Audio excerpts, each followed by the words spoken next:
Assalamualaikum warahmatullahi wabarakatuh. Di video kali ini saya akan berbagi tutorial untuk membuat tabel dan mengolah data sederhana menggunakan Microsoft Excel.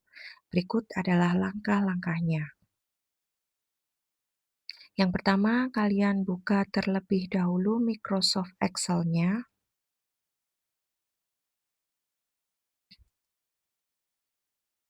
Nah, ini adalah tampilan awal dari Microsoft Excel. Ini adalah menu-menunya. Jika menu-menu ini belum ada atau belum muncul di layar monitor kalian, kalian bisa double klik saja salah satu menunya. Misalnya seperti ini. Saya double klik menu home-nya, maka dia akan hilang. Kalau untuk memunculkan lagi, kalian tinggal double klik saja menu home atau insert atau menu yang lainnya. Seperti ini, double klik, klik 2 kali. Nah, ini otomatis akan keluar terus menunya. Di Microsoft Excel ini, kalian harus paham mana yang dinamakan kolom dan baris. Kolom itu adalah yang diwakilkan oleh huruf-huruf ini, sedangkan baris adalah yang diwakilkan oleh angka ini. Setiap satu kotak ini adalah mewakili satu sel. Dia punya nama, di mana nama ini adalah pertemuan dari kolom dan barisnya. Contohnya di sini ini adalah namanya sel A1. Nah, pastikan ketika kalian mau mengetikkan data atau menginput data di Microsoft Excel itu kalian pastikan memulai menginputnya di sel A1 seperti ini. Kalian pastikan kalian sudah memilih sel A1 ini. Nah, kali ini saya akan memberikan contoh untuk membuat tabel daftar nilai ulangan harian yang sederhana. Silahkan bisa disimak video ini baik-baik. Yang pertama, saya akan menuliskan judul tabelnya, yaitu daftar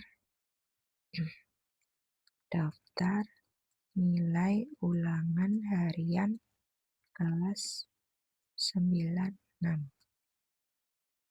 Nah, kemudian yang selanjutnya kalian pindahkan ke sel A3 untuk menuliskan nomor. Ini nanti isinya adalah nomor absen. Kemudian di sel B3 kalian ketikkan nama siswa. Nah, ini karena sel B3, karena kolom B-nya kurang lebar, kita lebarkan dulu kolom B-nya, tapi kita klikkan dulu di luar sel yang sedang kita ketikkan data tadi. Kita klik dulu di luar, kemudian kita lebarkan kolomnya. Selanjutnya di kolom C kita tuliskan nilai TIK, kolom D kita tuliskan nilai bahasa Indonesia.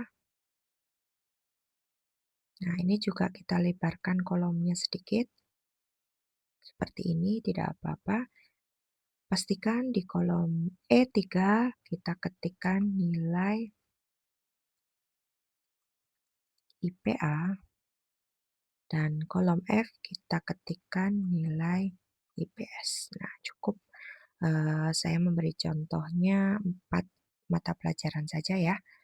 Dan sebelah sini di kolom G kita tuliskan total nilai. Nah, ini nanti akan kita jumlahkan dari keempat mapel ini. Nanti kita tuliskan di kolom G. Selanjutnya, di sini saya akan mengisikan tabel ini untuk 10 siswa.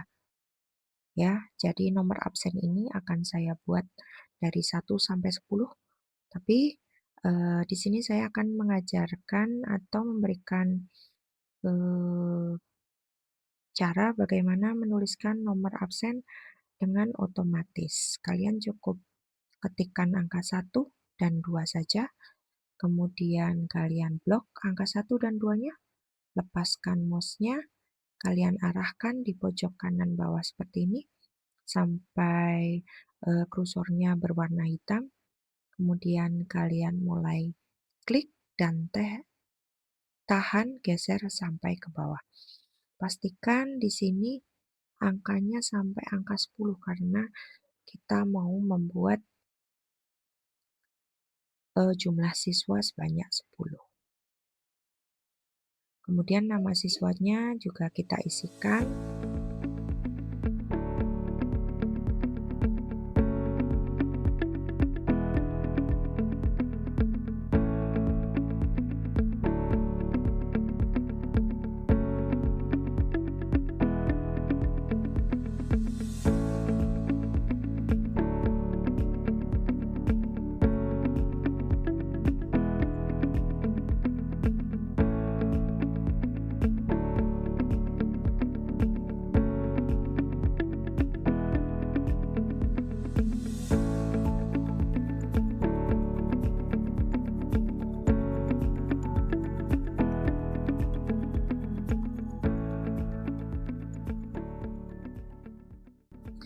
Sudah 10 anak ya saya tuliskan di sini. Kemudian nilai TIK dan nilai sampai nilai IPS kita isikan. Nah, untuk mengisi data nilai ini kalian pastikan sesuai dengan instruksi yang ada ya.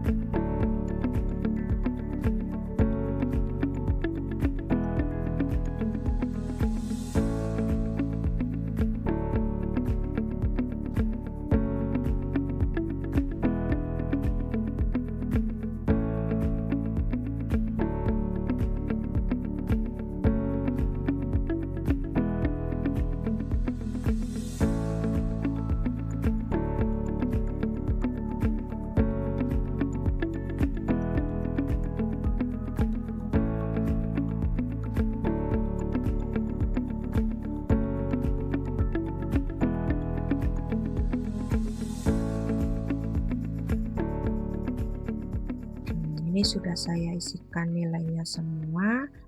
Sekarang kita akan menambahi di bagian bawah sini adalah untuk nilai rata-rata kelas.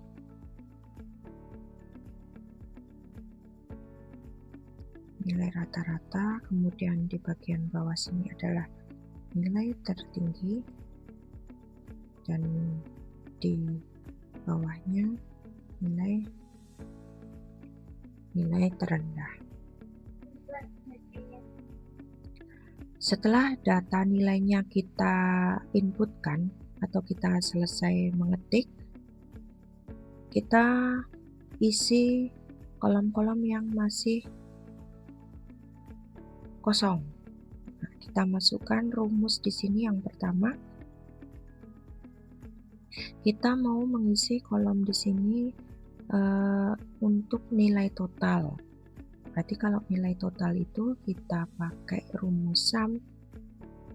Kita ketikkan langsung di sini sama dengan, jangan lupa kita ketikkan sum kurung buka, jangan lupa kita blok nilai yang akan kita jumlahkan, yaitu dari C4 sampai F4. Lepaskan, jangan lupa kurung tutup. Setelah itu kalian enter. Nah, ini adalah hasil dari nilai total dari siswa yang pertama. Untuk mengisi nilai total dari siswa selanjutnya, kita tinggal kopikan saja rumus yang sudah ada di atas ini. Caranya bagaimana? Kita pilih nilai total dari siswa yang pertama. Kita arahkan mouse-nya ke sini, ke pojok kanan bawah sampai mouse-nya berwarna hitam. Kemudian kita tarik ke bawah sampai dengan siswa ke-10. Nah, ini adalah nilai total dari masing-masing siswa. Sudah ya, kita pakai nilai total menggunakan rumus sum.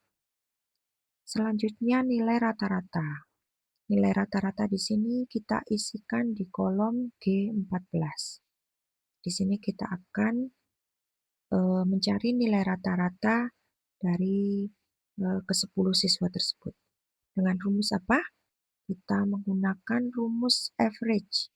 Jangan lupa sama dengannya, kemudian kita ketikkan average, kurung buka, kemudian kita blok nilai-nilai yang akan kita cari rata-ratanya. Di sini kita blok dari G4 sampai dengan G13. Kemudian jangan lupa kurung tutupnya dan kita enter. Nah, ini adalah nilai rata-rata dari total nilai yang sudah kita cari tadi. Kemudian selanjutnya nilai tertinggi. Nilai tertinggi kita isikan di sel G15. Nilai tertinggi kita cari dengan menggunakan rumus apa? Rumus max, maksimal, MAX. Kemudian kita kurung buka dan kita blok lagi nilainya yang akan kita cari nilai maksimalnya, kita blok dan kurung tutup, kemudian kita enter. Nah, di sini dilihat hasilnya adalah 370. Kita cek apakah nilai yang tertinggi 370 sudah benar ya. Oke, selanjutnya kita cari yang nilai terendah di kolom G16. Nilai terendah kita gunakan rumus min untuk mencari nilai terendah. Kita blok lagi nilainya, kita kurung tutup. Nah, 318 adalah nilai terendah. Oke, sampai di sini tabel yang berisi rumus sudah jadi. Tinggal sekarang kita merapikan tabel ini supaya enak dilihat. Yang pertama, kita buat judul tabel ini supaya dia berada di tengah-tengah. Dengan cara apa?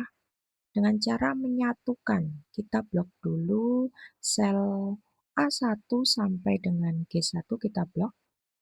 Ada berapa sel di sini saya yang blok? 1, 2, 3, 4, 5, 6, 7. Ada 7 sel. Kita blok.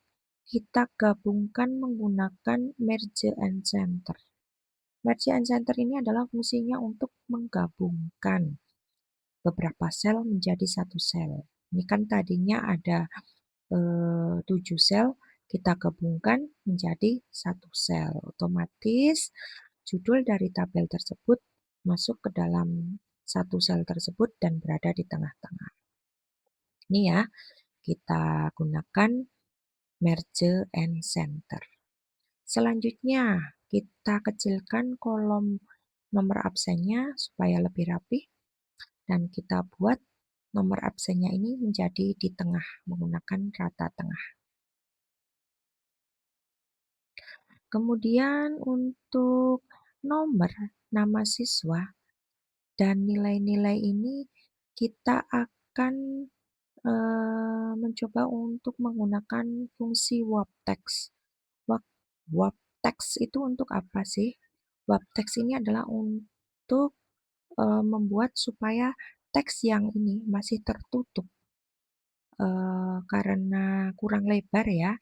Nah, dengan kita mengeklik waptext, maka yang tadinya tidak terlihat, maka dia akan turun ke bawah supaya menjadi terlihat tulisannya seperti itu. Nah, ini ya saya ulangi ketika tadi belum dipilih waptext-nya seperti ini. Ketika saya pilih waptext, maka yang tulisan bahasa Indonesia tadi yang tertutup menjadi terlihat, dia berada di bawahnya. Nah, sekarang kita tinggal rapikan ini nomor, nama siswa, nilai MTIK ini kan masih berada di bawah ya posisinya ya. Kita akan merubah atau mengatur posisi nomor nama siswa ini menjadi di tengah-tengah setiap kotaknya. Dengan cara apa? Dengan cara kita pilih rata tengahnya, ini kita klik keduanya. Yang atas dan yang bawah ini kita klik keduanya. Nah, ketika kita klik, maka posisi tulisan nomor, nama siswa, nilai TIK, dan sebagainya ini berada di tepat di tengah-tengah selnya. seperti itu ya. Selanjutnya kita akan, membuat data-data nilai ini menjadi di tengah dengan mengeklik rata tengah, yang di sini juga kita blok, kemudian rata tengah. Nah, tinggal sedikit lagi ya. Tulisan nilai rata-rata ini akan kita buat, menggunakan fungsi merge and center seperti judul tabel tadi, ya, supaya dia berada di tengah-tengah. Nah, seperti itu. Ingat, ketika kita mau menggunakan merge and center, ini tidak boleh langsung ketiganya diblok seperti ini. Ini akan error nanti. Nah, error kan munculnya, kita cancel dulu. Nah, ini harus satu-satu. Merge and center ini harus kita lakukan satu per satu, seperti ini. Begitu ya. Nah, ini sudah ada di tengah-tengah semua. Sekarang tinggal kita tebalkan tulisan yang perlu tebal. Misalnya judul ini kita tebalkan menggunakan bold. Kemudian tabel bagian atas juga kita tebalkan menggunakan bold. Nah, sudah. Terakhir kita akan memberikan kotak atau garis di tabel yang akan kita buat ini. Kita blok dari nomor sampai dengan nilai terendahnya, kita blok semua. Kemudian kita pilih border, dan pilih all border. Pastikan kalian pilih all border, bukan yang lainnya. Kita klik ya. Nah, ini tabelnya sudah jadi. Nah, yang tadi belum ada garis-garisnya, sekarang sudah ada garisnya. Kemudian finishing terakhir, kita blok untuk bagian atas tabel, kita beri warna supaya untuk membedakan tulisan di atas tabel tersebut, supaya terlihat jelas. Nah, seperti ini ya, mudah ya untuk membuat tabel beserta rumus dasar dari Microsoft Excel. Jadi ada sum untuk menjumlahkan nilai, kemudian ada average untuk mencari nilai rata-rata, ada max untuk mencari nilai tertinggi, dan ada min untuk mencari nilai terendah. Seperti itu tutorial yang bisa saya berikan. Semoga tutorial ini jelas dan mudah dipahami. Sekian dari saya, terima kasih. Wassalamualaikum warahmatullahi wabarakatuh.